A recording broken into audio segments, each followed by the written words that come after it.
Bonjour, je m'appelle Ingrid Castillo Solano.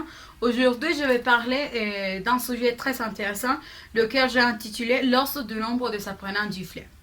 D'après quelques-uns, la langue française et la langue anglaise sont enseignées en tant que langue étrangère dans tous les pays du monde. Cette information et les données lesquelles on va parler aujourd'hui ont été tirées d'un document intitulé Le principal vecteur d'apprentissage de la langue française en tant que langue étrangère. Aujourd'hui, on va parler premièrement des principaux moyens d'apprentissage de la langue française. Dans ces parties, on trouve trois vecteurs, lesquels sont, d'une part, on trouve le système éducatif nationaux qui proposent l'enseignement de la langue française au niveau préscolaire et dans certains cas au niveau supérieur.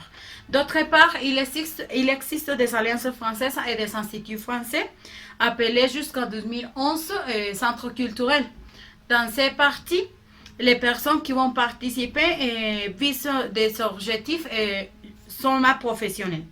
En outre, il se trouve des sites internet tels que TV5 Monde, Apprendre et Enseigner. À ce site, vous pouvez apprendre la langue française et en même temps, vous pouvez apprendre à enseigner cette langue. Celui-ci vous donne un accès à un nouveau mode d'apprentissage de la langue française. Avant de continuer avec cette présentation, il faut souligner que la langue française est enseignée en 159 pays autour du monde. Et ce nombre de pays a été divisé en 5 parties. Dans un premier part, on trouve 19 pays qui sont situés en Afrique du Nord, Moyen-Orient, avec le 24% des apprenants du fleuve. En outre, il y a 25 pays situés en Afrique subsaharienne et l'Océanie Indienne, représentés par les 4,8% des apprenants du fleuve. 5,4% des apprenants du fleuve sont représentés par les 34 pays situés en les Amériques et la Caraïbe. Les 37 pays situés en Asie et Océanie représentent les 3,3% des apprenants du fleuve.